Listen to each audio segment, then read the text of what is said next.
Hi, this is Tamsen Granger. This is Dan Abuhoff. Tamsen and Dan read the paper on Sunday, March 3rd, 2019. And March 3rd, for those of you who don't know, is Tamsen Granger's birthday. Happy birthday, Tamsen. Thank you, thank you. And it speaks volumes that when others would be out celebrating on their birthday, drinking, God knows what, Tamsen Granger is in here recording the podcast. Right. Commendable. Nose to the grindstone. Nose to the grindstone. Here we go. Wouldn't expect anything less. So, it being a birthday week, it's been quite eventful. And we were at the theater on Thursday night to see Merrily, We Go Along. Roll along. Sorry, I already got something wrong. Merrily, We Roll Along at Roundabout. And Merrily, We Roll Along is a play with a lot of history, musical play with a lot of history. Stephen Sondheim. Yeah. 1981, and famously, Merrily We Roll Along is the Stephen Sondheim flop. It ran for 16 performances in 1981, and people were stunned that Stephen Sondheim could flop that way. And that experience is the subject of a great documentary, which is called Best Worst Thing That Could Have Ever Happened. And we saw that documentary. Right. It was super. We probably covered that in the podcast. We probably did. Yeah. So how could it be? How do you have a Stephen Sondheim flop? And the answer is it's very challenging material. It's based on a Kaufman Hart play, the same name. And the problem is, or the challenge. Kaufman. Yeah. George Kaufman. George Kaufman and Moss Hart. Right. And, from 1934. Okay. Sounds right. It's an old play. The problem is it goes backwards. And, there are a couple of things that do that. There was a Christopher Nolan movie, Memento, a few years ago that went backwards, and people found it kind of interesting. Others not so much. There's a Pinter play called Betrayal that does that. So it's not like people don't do that, but to do it in a musical is really difficult, really off-putting, really challenging, as demonstrated by Sondheim's experience. There have been revivals, and we saw a revival 4 years ago? 2012. Okay, that's 4 years ago to me. 7 years ago, with Lin-Manuel Miranda in it, and you liked that quite a bit. I loved it. And I didn't know who Lin-Manuel Miranda was. Was that right? Is that right? Neither of us did. But we had seen In the Heights, hadn't we? In 2012? I don't think so. All right. Well, in any event, it's a story of a... I mean, maybe, but we would have to look it up. But anyway. It's a story about three great friends, and they achieve some success and some failures. But since it goes backwards, it starts with there being sort of discontent and no longer friends or at each other's throats to some degree. And then as the scenes roll back, you see more about their friendship. You see their hopes and dreams. You see their successes. And going all the way back to where they're very idealistic as college students. And the music is great. You'll agree with me on that? Music's great. So the challenge has always been, how do you make dramatic sense of it? And the folks who tried it this time were people called the Fiasco Theater, and they did a great Into the Woods a few years ago. We saw them do a 12th Night at Classic Stage Company a year or two ago. They're really tremendously bright, innovative theater folks. They're all Brown University alums. And I kind of liked it, and I think you liked it less than I did. Right. I felt the Encore's production in 2012 was a complete surprise to me. I knew nothing about it. I found it extremely poignant and touching, because it does, go from the middle age and disillusionment and the complications of life back to that wonderful, optimism and innocence and enthusiasm of youth, and knowing what will come. It just, chokes you up. Well, it's funny you say that, because I there have been so many productions. I found a review in a production that was done in D.C., Washington, D.C., in the Kennedy Center in 2002. And they were talking about same issues you always hear about Merrily We Roll Along, but this was a production which had Raul Esparza, and Michael Hayden, who we had seen on Broadway, and they both have great voices. And what this reviewer says is there are terrible problems with the play, but the concluding scene was as emotionally potent, and I'm reading now, as anything seen on this stage for some time, because the heart is open to its unabashed melodic beauty and lyrical hopefulness, made painfully poignant by the knowledge of what has gone before, or rather after. And I felt the same way about the Encore's production. Well, but I did not get that. Well, before we here. get that, what I thought you said yesterday was great. Was you said you find it so poignant because it's almost like these people are so young, and it's almost like the interaction you have with your children, because the thing that makes you the hard part about being a parent is you know what will come. You see beyond what they're going through, and it's that knowledge. You know how things will result. You know when that knife drops, the cut it will make, etc. And that's the hard part. So this had that similar kind of poignance, right. Knowing how these kids would end up makes that again the optimism and the innocence all the more heartbreaking. Right. So to me, the play was fascinating. But fascinating in the sense of how do you go about the challenge. I think the Fiasco Theater Group actually made a lot of progress in terms of making this make dramatic sense, making one scene fall from the other scene and bring you into the characters to some degree. The problem is that, because Sondheim is Sondheim, the plot's pretty good, and it does have some kind of dramatic ballast to it, but it's the music that soars. And the Fiasco folks aren't really singers. So when it comes time for the songs that really pay off at the end, when you know the characters and they're as hopeful as they could possibly be as young people, and as you described, Tamsen, they know what to come, you don't have the soaring voices. And they're fantastic melodies, and they just couldn't deliver on that. I think that was a shortcoming in the production. When you right, yeah. I don't know. We could talk about this for. There have been many productions, and they have tried to solve these problems in a variety of ways. It's hard even to assess all of them. It's kind of a complex puzzle, but But the music is great, and listen, I was fascinated by it. I recommend it. I think I recommend it more than right. you. And the music is great. Opening doors. Right. Not a Day Goes By. Old Friends. Talk about a classic song. Yeah. I mean, fantastic song. And song. As usual, Sondheim captures the human condition in an amazing way with terrific words. And, this one did not rock my world. Okay. But in any event, for those who want to see it, it's Merrily We Roll Along, and it's Roundabout. It's interesting, by total coincidence, there is another documentary dealing with Sondheim in the news beside the one that I mentioned a moment ago.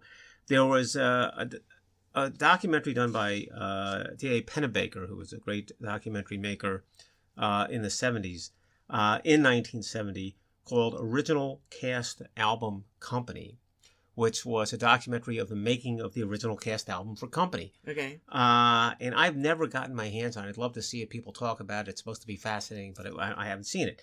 That said, there's an IFC series now called Documentary Now, in which they're making what are called mockumentaries, in which they sort of do parodies of documentary. And now I've done a parody of the Sondheim documentary I mentioned. It's called Original Cast Album Co-op. So the 14 people who have seen that must think it's pretty funny to see the parody. All right. So you put your finger on it once again. So it's done. The leading figure behind it, John Mulaney and Seth Meyers, actually, and they're both very well known. Those are well-known, funny people. Right. So here's the thing. Without spending too much time on it, the Times does the world a service, and they show it to Sondheim.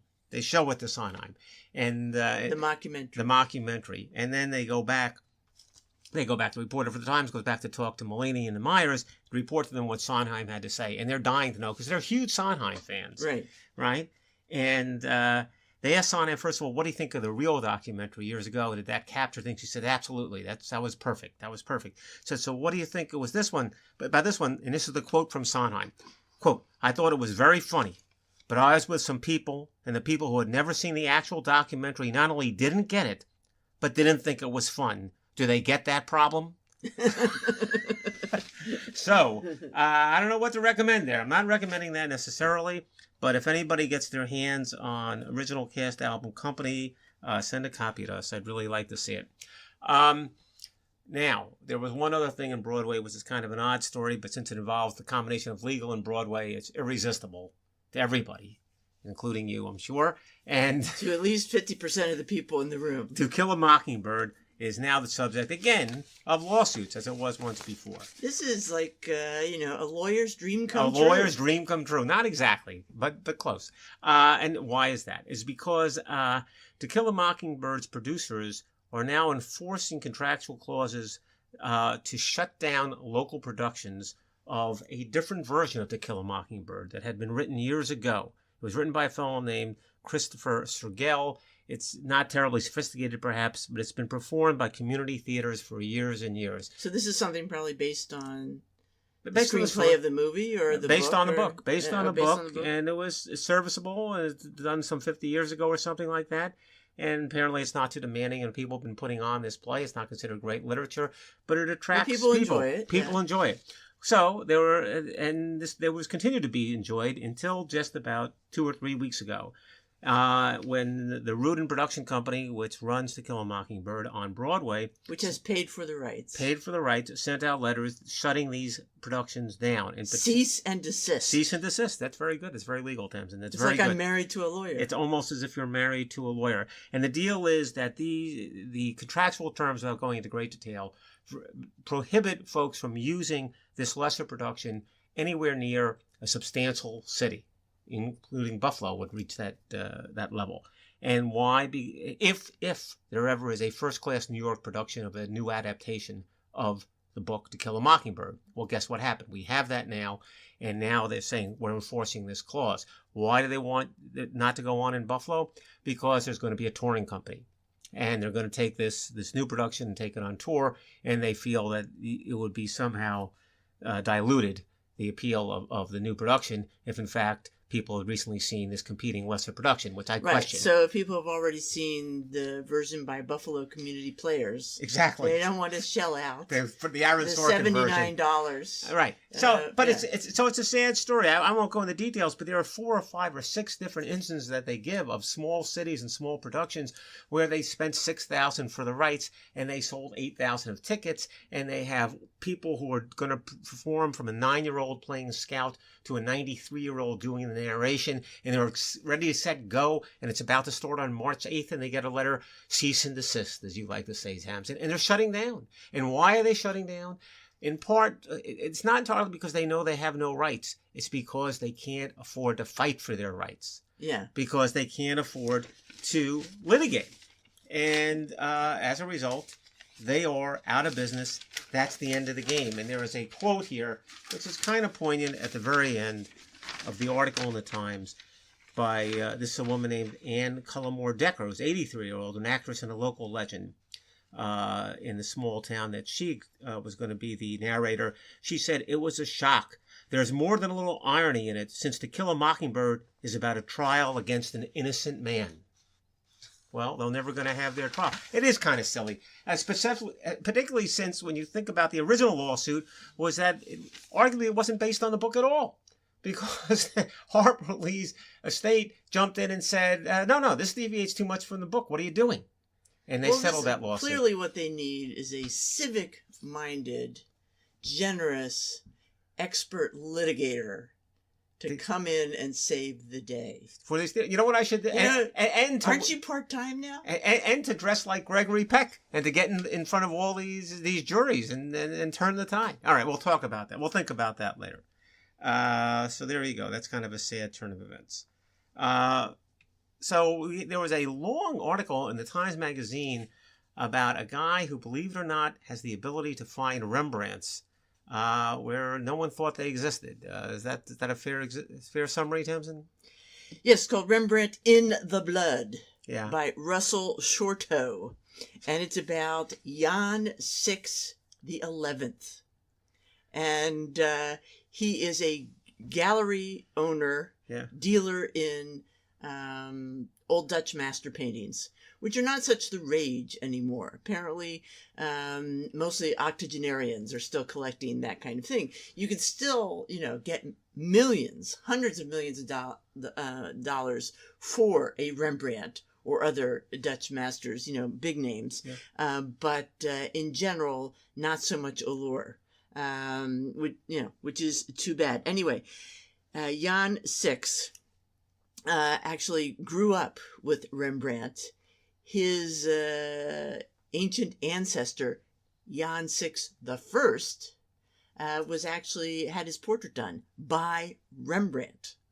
And in fact, there's a whole Six collection. The Six collection is quite an amazing collection of paintings and other decorative arts, etc., from the Netherlands.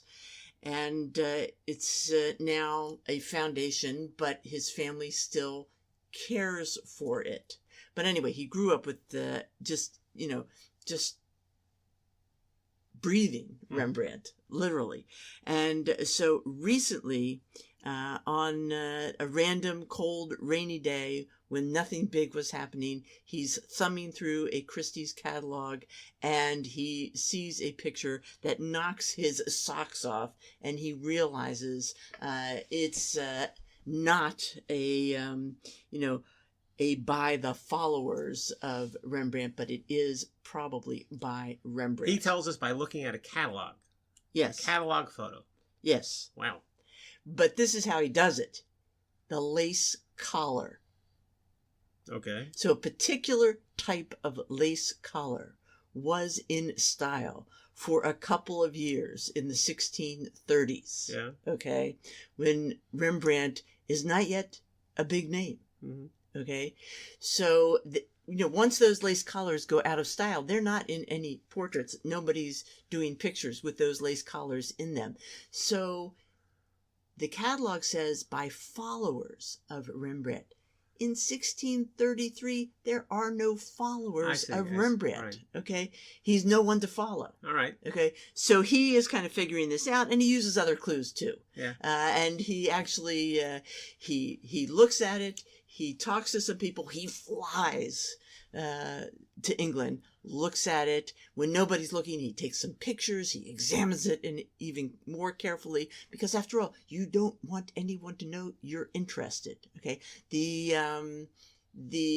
estimated price is like between, about £20,000. Right. Okay. Which is nothing. Right. For a Rembrandt. Right. Okay. The Louvre and the Rijksmuseum just got together to buy a pair of portraits from the same period for $174 million. Yeah.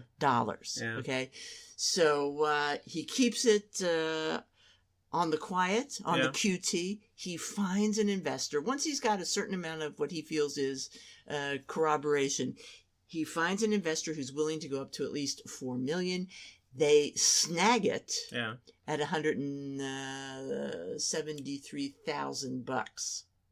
Okay, about £134,000. Well, that's a huge deal. That's a huge deal. Right. And so So it's a big excitement. It's a big coup.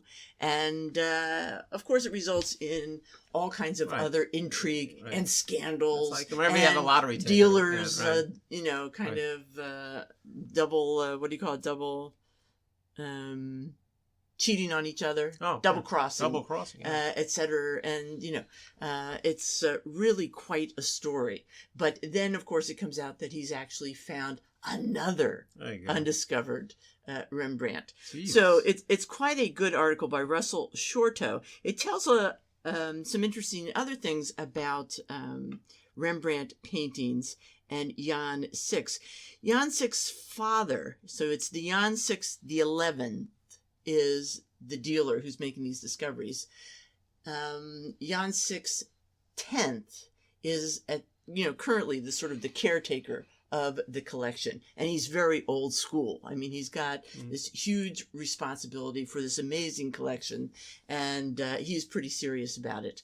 And Jan 611 is somewhat of a stickler for, proper display and understanding of the paintings. And he was trying to convince his father, these 17th century Dutch masters were at some point in the 19th century reframed in huge, elaborate gold frames that really fight with the paintings themselves and make them, literally change how you see the colors. Right. So he's trying to convince his father to go back to these kind of sober, dark, simpler frames that similar to what they would have had originally.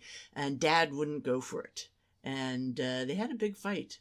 But in the end, 11 gives in to 12 because he'd rather be friends with his father than make a point. Another interesting thing is that 11 gives in to 10. 11 gives in to 10, sorry. Right, yeah. All right. Math is not my best thing. No, it's all right. But anyway, the son gives in to the father. Right. So you're right. But another thing he does for the writer of the article, Russell Shorto, is he turns out the lights and shows him the Rembrandts by candlelight, which again makes the paintings come alive because they were painted by candlelight to be seen All right. by, daylight or candlelight. Really. Right. So lots of interesting aspects of that article, and a lot of intrigue to it, and modern marketing ideas. It's a fun article. Russell Shorto. All right. Well, it does sound interesting. I know it was a long article. You told me it's like most of the magazine or something like that. So that wasn't most of the magazine, but All right. All right, so here's the next big investment. There was an article about CBD, but we're not going to talk about that because everyone's talking about CBD. That's exactly right. It's on the radio and the TV constantly. Right, constantly, and then, it's too late to invest in that. It's too late. Don't bother. Here's something that's coming from out of left field, but we're going to give you the early word, and that is country clubs for cars. That's right. Instead of joining a country... Armand, are you listening? Yes, instead of having a country club, joining a country club to play golf, you join a country club to house your car, to keep your car up, to keep it in a so-called garage mahal, is what's described here in one of these facilities. The one they talk about most is the Monticello Race Motor Club in Sullivan County. And it is a country club, and they have fees like a country club. Initiation, $60,000. Annual dues, $6,000 to $12,000 or $14,000 for a family. And what do you get? You get, you have access to Monticello's 4.1-mile racetrack, a karting track, off-road trails, professional racing instructor, just like you would have a golf pro. And of course, you have all these folks to work on your car, to tinker your car, and to keep it in one of those garage mahals. And the story in the Times is about several of these that have grown up. There's one outside of Detroit. Is there one outside of Percy? There will be after I'm on. Here's this. And part of the allure of this is... Yes, give me the allure. The fear that we're going to... Stop driving? To self-driving cars. The cars that are going to drive themselves. And there are folks who are saying that is going to eliminate one of the great pleasures in life, is driving your own car. And they want to keep that tradition alive for the generations to come. And the way to do that is to preserve these cars and give these young people a chance to drive on these tracks. Otherwise, they'll never have a chance to drive. That would be hilarious when I think of how much time in life I spend driving, and that maybe my grandchildren, for the thrill of driving, like I used to get every day commuting, will go to a country club and pay money. And to take it out of the garage mahal, but only if you join one of these country clubs while the getting is good, or start one yourself. So there we go. Once again, ahead of the curve. Okay. All right. Yeah. All right. So you came across something in History Magazine. Here's the thing. For Christmas, you got me a what I would call a prescription to BBC History Magazine. That's correct. And it comes all the way from the UK. It is. To my hot little hands. Yes. And it's quite fabulous. I'm loving every bit of it. But what caught my eye this week was a little teeny blurb saying the guitarist from Guns N' Roses, Yeah. I believe his name is Slash, Of course. has joined a fundraising effort Yeah. to support the dinosaurs of Crystal Palace Park. Yeah. Okay, so Which I never heard of. you never heard of it. Anyway, in 1851, there was the Great Exhibition Mm-hmm. in Okay. London, Yeah. which had a giant greenhouse called Yeah. the Crystal Palace. Yeah. It was basically a World's Fair before there were World's Fairs. When that's over, they pack up the Crystal Palace, somebody buys it, and they move it to the suburbs and reassemble it and make this whole park the Crystal Palace Park. And in fact, now the town is named Crystal Palace. Or maybe it's Crystal Park. Anyway, as part of this park, they commission a sculptor to cast giant cement dinosaurs. So this is in 1853. And the person supervising all of it is Richard Owen, the professor who invented the word dinosaur. Well, How he cool knows is of what that? he How speaks. cool. Yes. So the sculptor was named Benjamin Waterhouse Hawkins, Mhm. and he made these huge Mhm. dinosaurs from various periods, 33 of them. And the really big ones have like kind of a brick interior Yeah, look, structure. I saw the to pictures them. you showed me. And they say he actually quite held amazing. a dinner inside the body of one of them. Right. So They're huge. They're they huge. fall into disrepair over time. They've been Yeah. conserved a couple of times, and apparently there's more that should be done. And so, Guns N' Roses is putting forth As you'd expect. their- as one does. their support.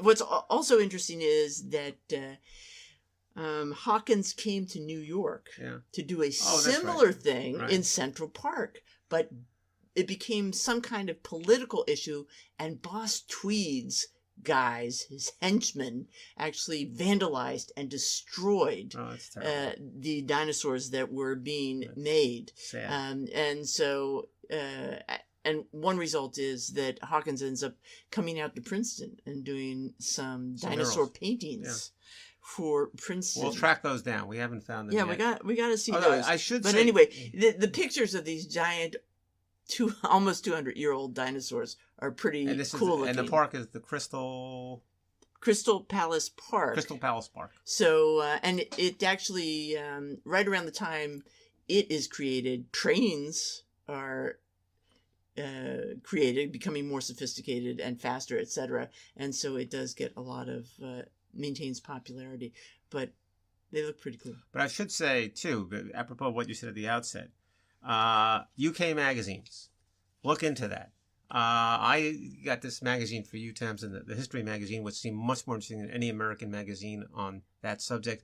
I read something called Cycling Plus, which is 10 times better than any bicycling magazine I've ever seen in the U.S. I don't know what's going on in the UK. They just think of magazines differently. Check Well, into what UK about magazines. this? Yeah. They know cycling. Yeah. And they know history. Yeah, but they it just got a lot more history. No, but it's a whole different project. It's All just right. a much bigger deal, and it's a fabulous magazine. I think yours is good too. But go ahead. What else do you got? No, I don't have. I don't have anything else. Yes, you do. Yes, you do. You had the point Oh, I'm about still on. handkerchiefs. Oh, Yes. okay. Yeah. Fun little article, opinion piece in praise of the ever practical handkerchief by Stuart Green. It's in the Wall Street Journal. And, I gotta say, I've been thinking about handkerchiefs, like the white cloth handkerchief Really? that you reuse, that you wash. My father always had one in his back right pocket.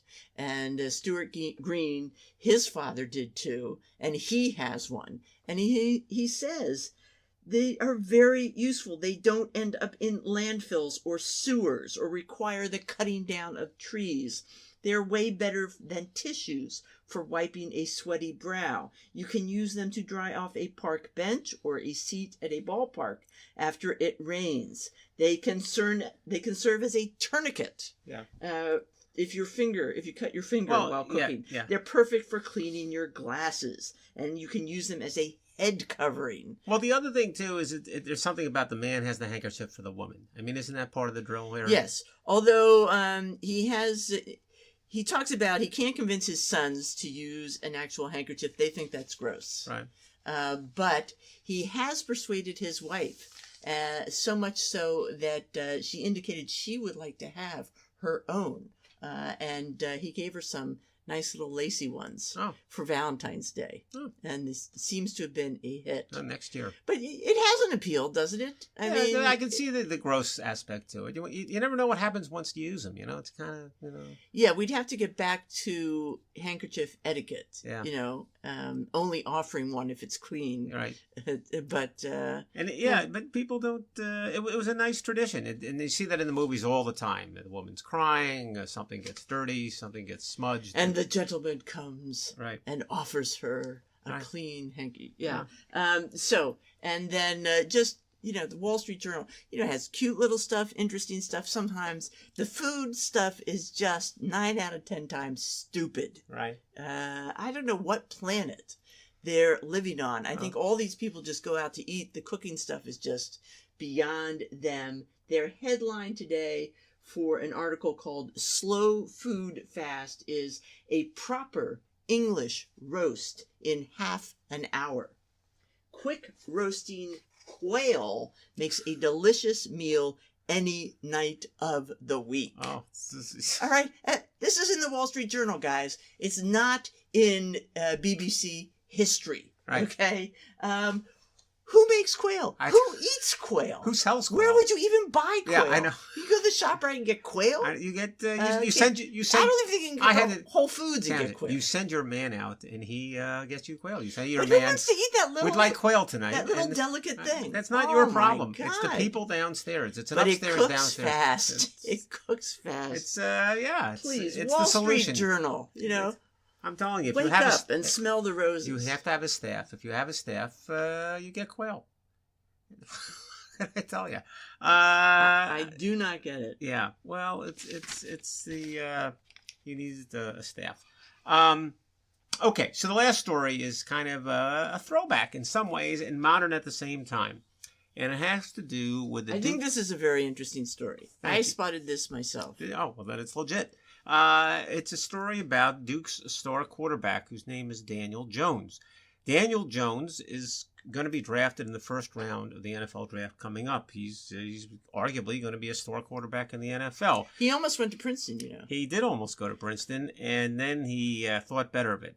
He clearly what happened to him was that he really took his football seriously, and he got a chance to go to Duke as a walk-on, but that was enough for him to prefer Duke to Princeton. Duke obviously having a bigger football program than Princeton, and that's what mattered to him. I mean, and yet Duke doesn't have the biggest football program in the world, but there he was. So, well, you know, you might have an opportunity to actually play, right? As opposed to sit in the library. But here's what happens: he gets into the game. You know, as a walk-on, you wouldn't think so, but he gets a chance to play because he starts developing and looking good, and he's doing great his first few games of the season, and then he breaks his collarbone in a game. Boy, does history ever repeat itself, okay? Can we think of any other Daniels who broke their collarbone, I broke my collarbone playing football? But much worse than this guy. You know, they don't, frankly, I'll just say right off the bat, they don't tell you whether it was his right or his left collarbone, throwing or not. I think it was non-throwing, but let's put that aside. He breaks his collarbone, and that could be a season-ending injury, except for one thing. To the rescue. To the rescue. Well, the staff comes up with this idea. I mean, the coaching staff, I don't get it. They realize that there are two engineers on the football team, a fellow named Clark Bullitt and another guy named Kevin Gessman. And they say to them, you know, I understand you guys have experience in terms of 3D printing in various contexts. Could you develop a brace for our quarterback, Daniel Jones, so that he's able to get back on the football field? They had done a previous wrist brace, right? A previous project, and the coach knew about that. Yeah, look, it wasn't completely a frolic, but even so, it's not as if they're going to the biggest experts in the world. It's like they say, our team has a problem. How are we as a team going to conquer this situation? Does anybody know anything about building braces for collarbones? Look, I believe the story entirely. I think it's great. And on top of everything else, I can see a coach just say, hey, these guys make braces. That's Why don't we get them? That's your coach voice. Yeah. So, but here's the best part of this. This guy Jones is friends with these two guys. Now, understand that there are football programs. You don't want your enemies to make this worse. But Tamsen, these football programs have 85, 90 people.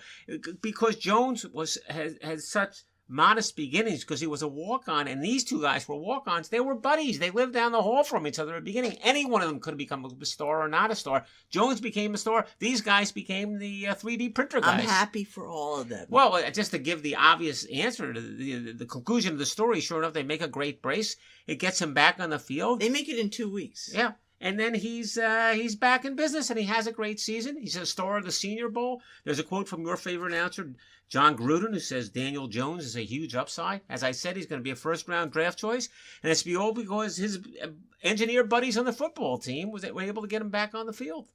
Two things. Yeah. Gruden, not my favorite announcer by any stretch of the imagination. Yes. And number two, necessity is the mother of invention. Okay. Well, anyway, you can't beat that story. I had about 9 different sports stories lined up, and that's the one that shot to the head of the list. And it's a unique situation. So we'll leave you on that note. Until next week, this is Dan Abuhoff. And Tamsen Granger, we'd stay, but we've got birthday cake to eat. Exactly right.